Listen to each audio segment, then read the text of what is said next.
শুধু মুসলিমদের উপর যে হামলা, নৃশংস হত্যা, শিশুর প্রতি হত্যা, এটা বন্ধ করুন এবং সাংবাদিক হত্যা বন্ধ করুন।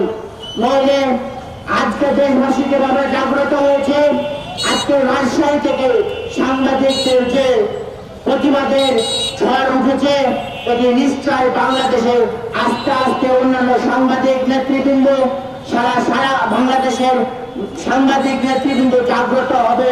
তারা গুলি করে পাখির মতো হত্যা করছে। আপনারা জানেন যে 211 জন সাংবাদিক আমাদের জানা আছে, 211 জন সাংবাদিককে তারা পাখির মতো গুলি করে মেরেছে। এই গুলি করে মারার তীব্র নিন্দা জানাচ্ছি। বয়স মাত্র 1.5 বছরের কাছাকাছি। এই অল্প সময়ের মধ্যে প্রতিটি জেলায় এবং উপজেলায় এর সাংগঠনিক কার্যক্রম চলছে। আমাদের পাশাপাশি সবাই এই জোরালো প্রতিবাদ জানাচ্ছে।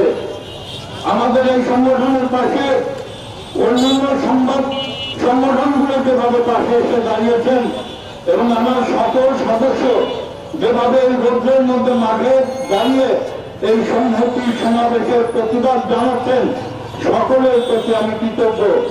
শুধুমাত্র জাতীয় আন্তর্জাতিক পর্যায়ে নয়, রাজশাহীর যে কোনো সাংবাদিকদের দুর্দিনে আমাদের এই সংগঠন যেন পাশে থাকতে পারে এই আহ্বান রেখে এবং ইসরায়েলের বর্বরতার অবসান হোক আল্লাহ রাব্বুল আলামিনের কাছে দোয়া কামনা করে আমি আমার বক্তব্য শেষ করছি।